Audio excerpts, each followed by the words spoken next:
Welcome to the LandLife podcast with your host, PJ Riley.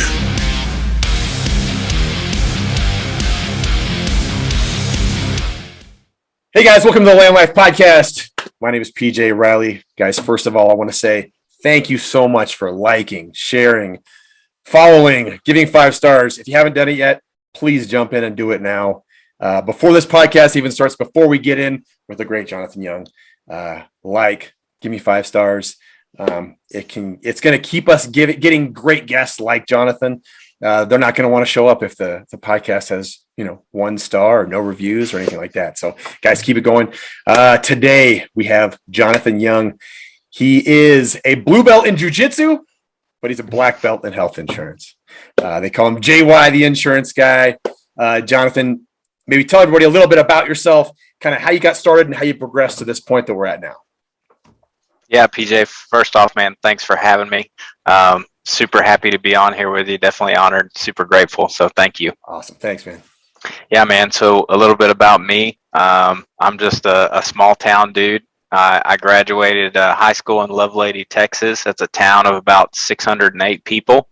I always make the joke that I graduated top 30 in my high school class, but only because there was 28 kids. And so I grew up there in Lovelady. Not just a standout student. I was a B student, B average, and went into work. I was really hard working in high school. I grew up on a ranch and worked as a ranch hand all throughout high school. I managed about 650 acres for my boss at the time and about 200 head of cattle. We'd go out, feed cows every day after school. I was in what was called the work program. I'm not sure if you're familiar with that, but basically my junior and senior year, I got to leave school at 12 o'clock and go work from about noon to 4 o'clock whenever football practice started. And just did that for my entire high school career. And I think I made a pretty good impression on the folks that I worked for because they still call me every once in a while and tell me how they wish that they could find another person like me that would come work for them again. But unfortunately, I've moved on to bigger things. Can't work for $10 an hour anymore. So from there, I went into the pipeline industry for a little bit, a little manual labor, never hurt anybody. And so did that for a while and then moved into sales after that. I got tired of, throwing skids and using a shovel and having blisters on my hands and having heat rash on my feet from being in Beaumont, Texas, out there with the love bugs and all the nasty stuff. One time I actually, in pipeline industry, I'm not sure if you're familiar with it, but sometimes you have some downtime and so you can sneak off to the woods and maybe take a nap on a laid over tree or something like that. And I got chiggers really bad all over me. So just pretty extreme conditions to be working in, especially whenever it's 108 outside and whatnot. From there, moved into sales. Have done sales ever since. I have not had a salary or hourly job since I was 18 years old. Just been straight, commission, going out and making my own thing, and we kind of say eat what you kill, if you will. So moved into health insurance after 4 years in the car business. That's where I made my first 6 figures in the car business. And I just got a call from a buddy of mine one day, and he just I was out shopping for health insurance. I guess I should rewind a little bit. I was out shopping for health insurance because my wife and I were married. I'm a father. I've got 3 kids, another one on the way. Congratulations. And thank you. And, shopping around for health insurance because the dealership that I was working at, they wanted $1,250 a month for the health insurance on the family plans. And so it was a lot for me at the time whenever I first started in the car business. I was lucky if I made $4,000 a month, and so went out and started shopping on Facebook because I knew if you go out and you put your phone number online, you start getting telemarketer phone calls and things like that, and it just does not stop. So, went the old-fashioned way, shopped on Facebook, got referred to a bunch of different people, met a guy named Randall who coincidentally was married to a lady that one of my ex-girlfriends had had lived with. And so we'd actually met once before, but it was kind of like one of those cool guy, hey man, what's up, how you doing type deal. And we never talked to each other again. And we got linked up, and he came out to my house. He had offered me a job right then and there. And I just kind of blew him off, told him, hey man, I'm going to be in the car business forever. I'm good at what I do. I'm going to make my first $100,000 here. And, we decided that, after he came out, we talked about it. We got the insurance policy. I saw what he was doing. I liked what he was doing. I liked what he stood for, how he conducted himself, how he was talking about the company's mission statement, was to help other people every day and really help and serve communities. That was something that I could get behind. And so my wife and I, we started praying about it. We started talking about it, thinking about it. And one day I was complaining about my sales managers, and I just told my wife, because we had a car wash at the dealership, I just told her, hey, I wish I could get a sign. I wish something would show me, to make a move, to jump. Yeah. And she said that on her way home from the dealership that day, she prayed for God to give me a sign, to show me to either stay at the dealership or to make the jump and go into business, for myself and do my own thing. And I was on my way home. She called me, said, hey, will you stop in at the gas station, grab me a drink, something like that. I think she was pregnant at the time.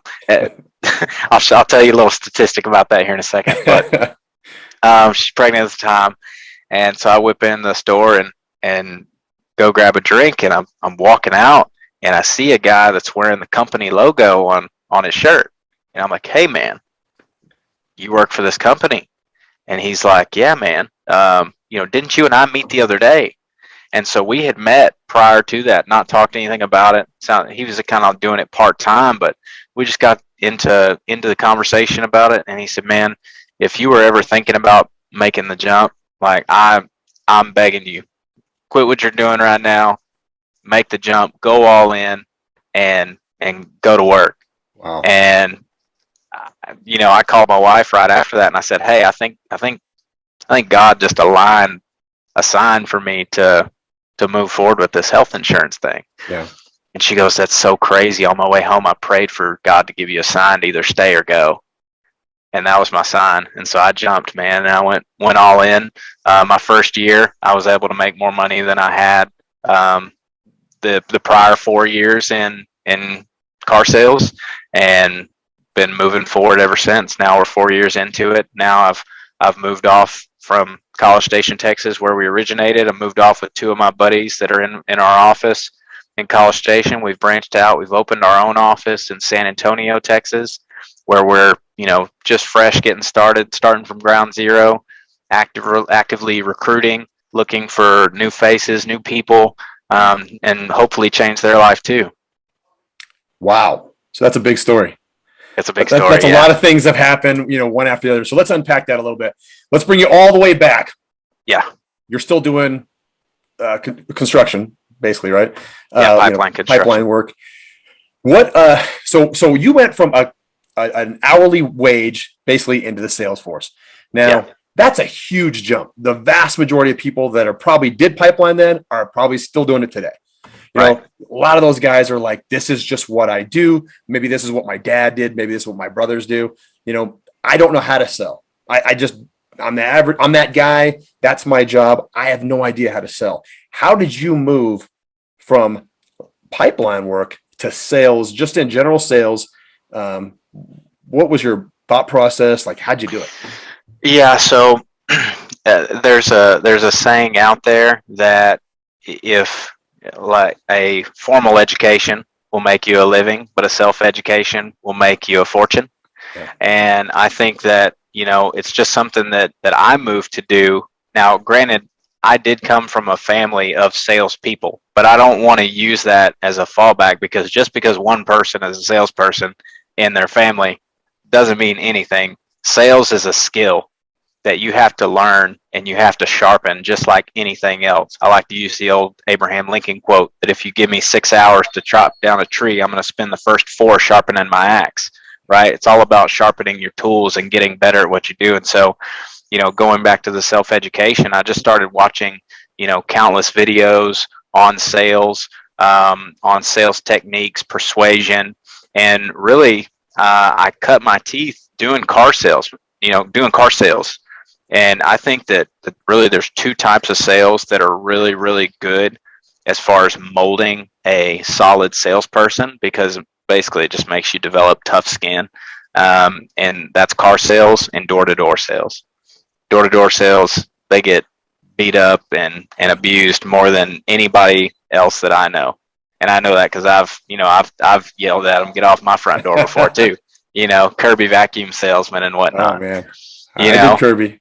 Yeah, so you know exactly what I'm talking about. You've had the door slammed in your face and stuff like that too.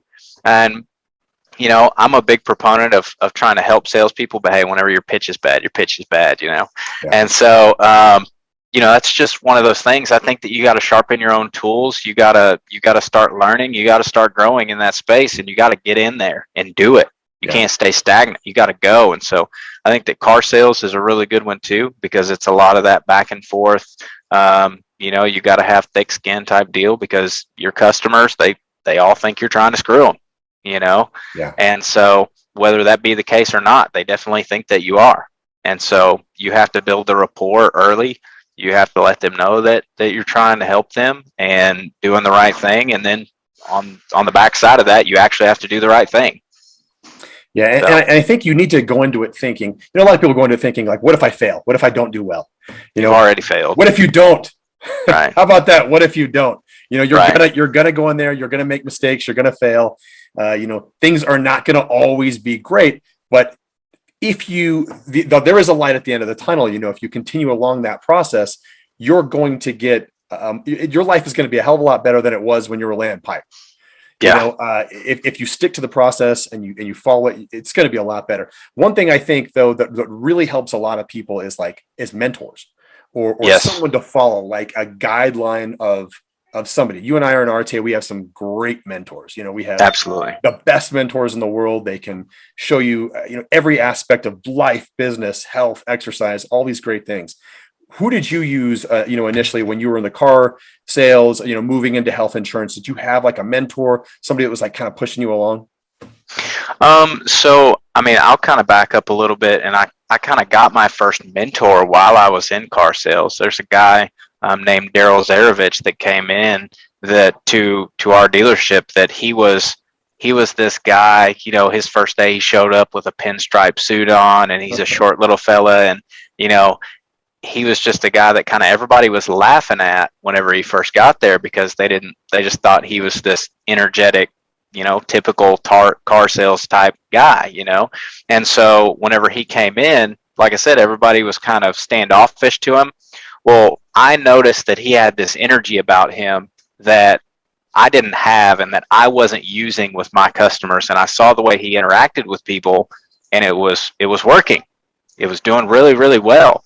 And I said, that's something that I feel like I can use. And I kind of gravitated towards, because I'm, probably much so like yourself, I'm a high energy type guy. Yeah. And so we started talking, and he started really coaching me up on the processes and not skipping steps and doing things the right way, and building massive amounts of rapport and building the relationships with the people before you try to sell them the car. Because people don't really buy things. They buy from other people, right? They buy other people.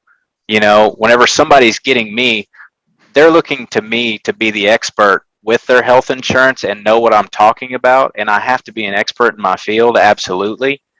But if I'm not a likable guy, if I'm not a guy that can show that I actually sincerely care about that customer and care about that human being that's on the other end of that transaction, then I don't really deserve that transaction, and people can feel that. And so you got to make people feel important whenever you're doing business with them, because people do business with people that they like, know, and trust, right? And if you don't earn those things, you don't earn the right to make the sale, in my opinion. Absolutely. And I think a lot of people too, prior to their sales careers, or if they've never even gotten into that world yet, they think, I have to be this phony guy. Right. I have to have like a shtick. I have to have a Fake thing. it till you make it. Exactly. Fake it till you make it. Hey, this is me. This is, he takes pictures of himself on Instagram with a Lamborghini. It's not his. He pulled up at a parking lot and did it. Be genuine. Yeah. It's crazy how much customers like it when you show up and you're a genuine, nice person. You're just you. You're like, I really think you could use this product. I genuinely believe that. And you're going to make more sales. And it's not because you're going into it thinking you're going to make more sales. It's because you went into it being the real Jonathan Young, being the real guy, the real person that people care about. Yes, sir. Absolutely. And just kind of going back to what you were talking about as far as mentors goes, I would say a guy that I ran across whenever I was in car sales was the hardcore closer, Ryan Stewman. I ran across him. He's actually in Arte with us. And he was putting out lots of great training in that time. And of course, now he has, lapped himself several times over since then, and he's doing really, really great things, here lately. And really, I've watched him transform as a person and actually become just a better overall human being as well. Because, I've been around since the hashtag fuck Ryan Stewman has been around, and that may not be something that he likes to talk about. I think that it's something that's a part of his past that he's grown from and come from. And I think it's a really cool thing. So he was a good guy. And he was actually the one that introduced me to Andy. I saw that he was in Arte. I saw that he had a picture of himself and Andy holding the big axe. I think that they were giving the OG Arte members at their original summits and things like that. And he was a guy that I gained a lot of, respect for and took a lot of sales training from. Yeah, I think no matter what, like you were saying, he had a time where he was doing well, but maybe people didn't like him. You can always grow no matter what stage you're at. No matter what your stage at in your life, in your business, you can grow, you can change, you can get better. And following up new mentors helps a ton. One thing I wanted to ask you too, you said you had 4 kids, right? 3 and 1 due in 3 months. Oh my gosh. So you have, okay, we'll go with 4 because right now you're dealing with a lot. So 4 kids and a wife. You work out all day. You got a great business. How do you fit all this in? Like, what is your preparation? What does your week look like that you're able to do all these things and have such perfect hair? You got all the time to do that hair, and you got kids and everything. How do you do all that? The Suavecito helps with the hair for sure. But as far as everything else goes, man, I just control what I can control. And we say it at our office all the time to our agents and our peers that there's 3 things that you can control. Whenever you're waking up every single day, you can control your attitude, you can control your effort, and you can control your schedule. Okay. And so my schedule, I choose to wake up around 4:45 to 5 a.m. every single day. Okay. Usually I'll wake up, I'll drink my first 30 ounces of water. I will do that while I'm reading my book. For those that don't know, I'm doing 75 hard right now. And I think that's what you're referring to about me working out all the time, things like that.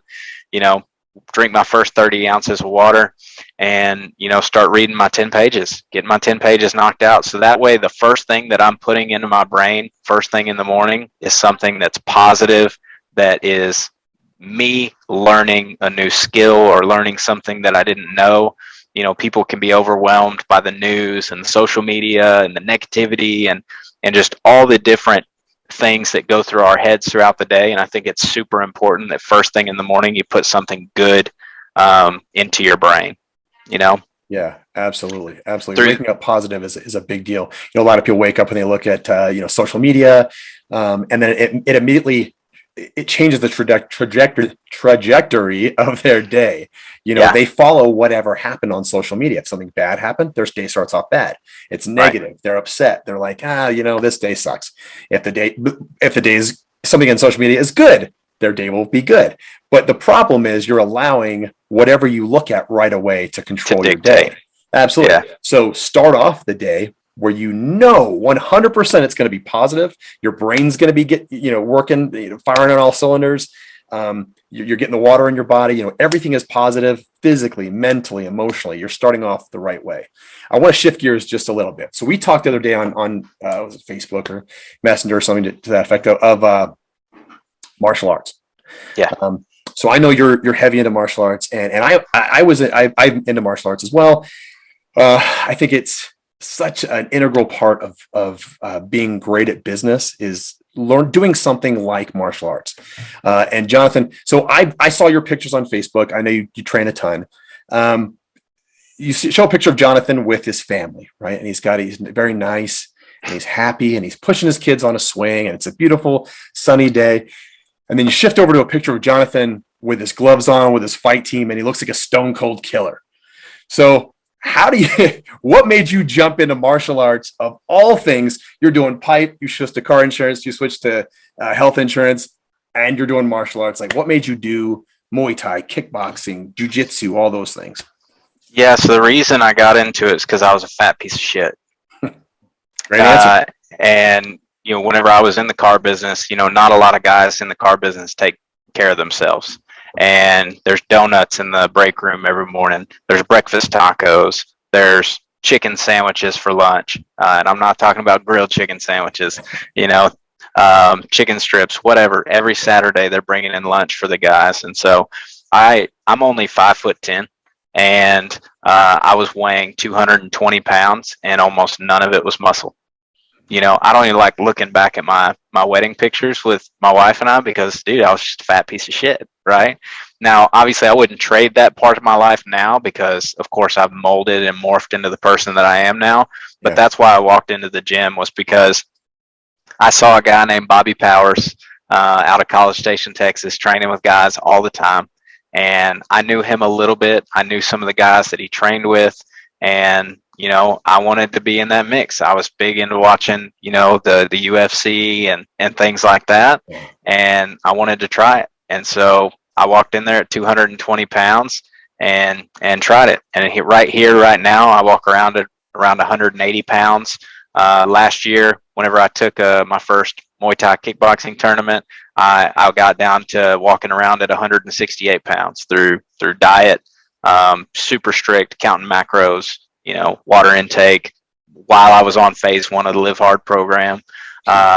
Pretty wild things, but yes, and I just wanted to be a savage, I got in so many fights in high school and early college, drinking, partying years and things like that, there was a few times I got my ass whooped, and I didn't want to be in a situation, especially not whenever you have kids, where I'm not going to get my ass whooped in front of my kid.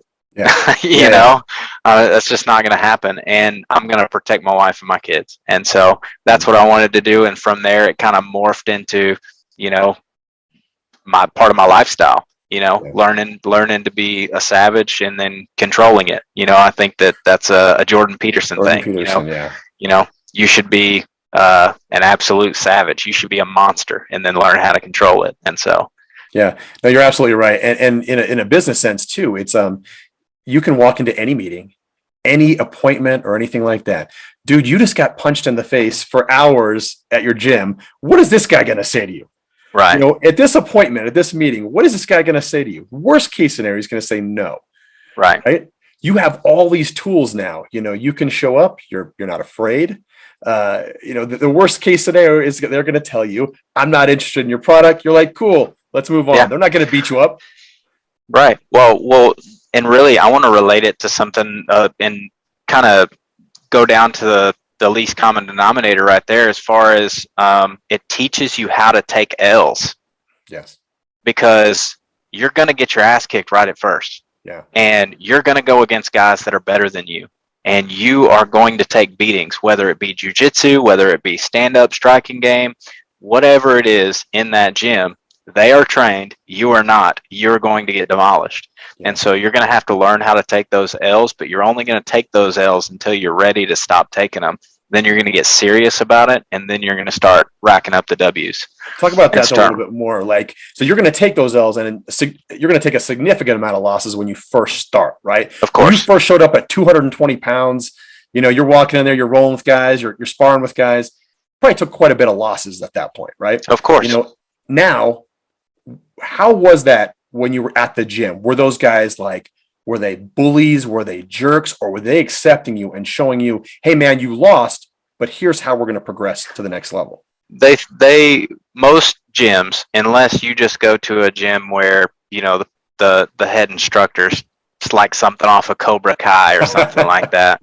Most gyms are going to be very, very respectful type, environments where you're going to go in. They are going to beat you. They're going to whoop on you a little bit, and then they're going to show you how they did it and teach you how to get better. That's it, And just to go back to what I was saying before, like you really do. You're only going to take so many losses, and you're going to start learning from those losses and getting better with those losses and developing different techniques with those losses. And then eventually the guys that were handing you those L's consistently, now you're beating those guys. Yeah. Now you're going out there, and it translates perfectly into business because right at first you're going to get beat down. Yes. It's not going to be easy. You're going to get your ass whooped. Okay. Yeah. But eventually you start developing new techniques and more grit. And eventually you will work your way around to winning. Yes. And that's all it takes. It's just that you're either going to get your ass whooped now and just get it over with so you can get on to the winning. Yeah. Or you can just prolong it and hide from it. But eventually it's coming for you. It comes for everybody. Absolutely. So you progressed into where you were competing in martial arts. Like where have you hit? I'm competing this weekend. What are you doing this weekend? I'm doing a Brazilian jiu-jitsu competition in San Antonio. Okay. So how many Brazilian Jiu-Jitsu competitions, kickboxing competitions, where are you at like at this point?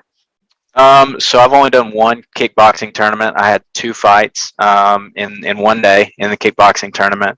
As far as, I have thousands of rolls under my belt as far as, jiu-jitsu rolls, and then, thousands of sparring sessions as well in the stand-up as well. So I'm very comfortable in either one.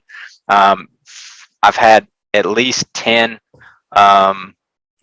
Brazilian Jiu-Jitsu tournaments. I haven't won every single one of them. I haven't gotten the gold medal on every single one of them.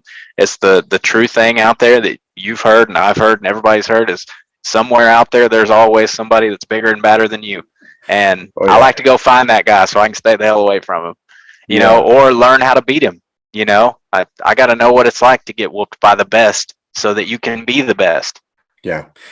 Yeah. Yeah. And I noticed too, when I was early on in competing too, the more consistent I showed up to the actual competitions, the better I got in competition. It's one thing to be great in a gym, but it's another thing to be good in competition. It feels different. It looks different. There's new people watching you. You got your opponent's friends are all watching. His family's out there. Your family may be out there. They've never seen you compete before.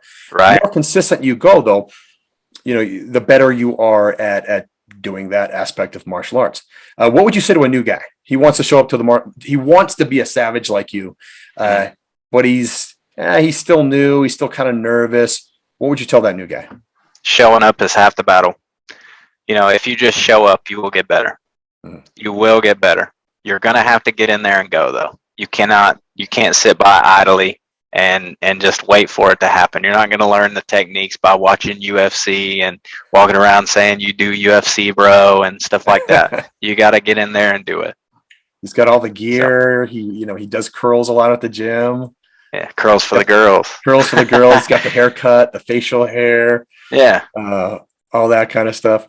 How's martial arts really helped your business, your insurance business? How is the training every day, getting in there, hitting it hard? How has that helped the business? Yeah, like I said, it just teaches you to keep on going.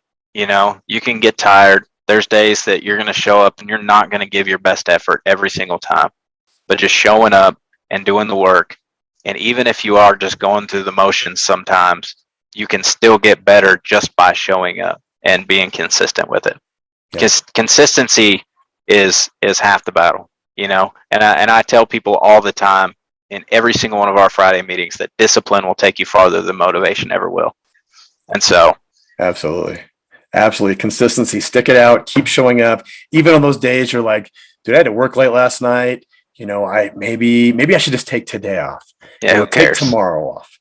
Don't take today off. We'll get to when we get to tomorrow. We'll talk about it. But don't take today off. Right. Show up to the gym, work, train hard. It's kind of funny. Getting punched in the face is such a great thing for your discipline too. I love it. You keep coming back day after day after day. And some days you think to yourself, like, 10 years ago, I'd be like, why are you doing this? Why do I always show up to the gym every day? I keep getting punched in the face. But it seems to be working. I would rather do that than go to any bar, personally. Oh, absolutely. Yeah, I would Just much look at the rather go returns train. you get too. The returns you get at a martial arts gym versus the returns you get at a bar. Bar is short term, martial arts, jujitsu, kickboxing, it's all long term stuff.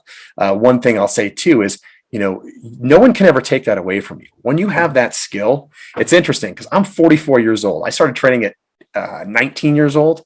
You don't look it, by the way. Thank you so much. So I trained and fought competitively for 11 years. You can never take that away. My skills, my body will dwindle. Everything will go away. You can never take that away from somebody that went in there and busted their ass and did something that nobody else wanted to do. Everyone else was scared. They didn't show up, but you did. You showed up. You trained every day for X amount of years.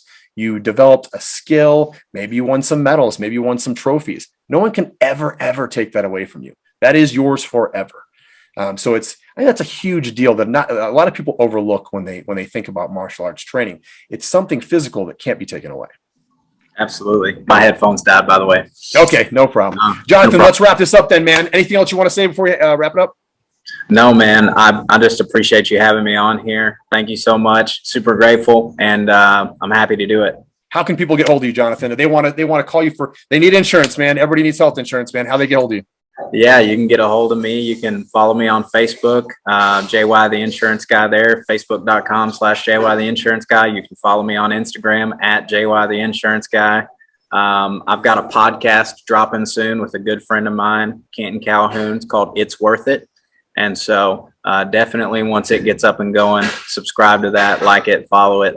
We're going to be dropping some good content. Oh yeah, that's awesome. JY the Insurance Guy too. What a good name to have to be an insurance guy. Like it just works so perfectly.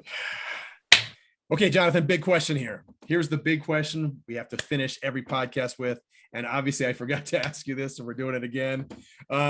If you could own land anywhere in the entire world, where would it be and why?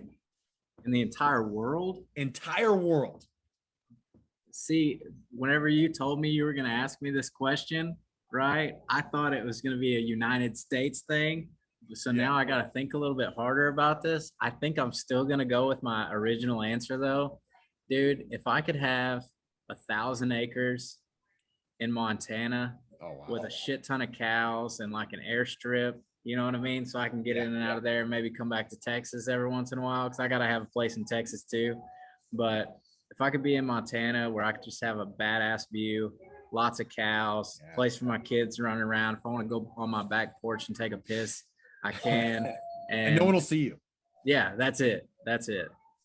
All right, Montana, 1,000 acres in Montana. That's it.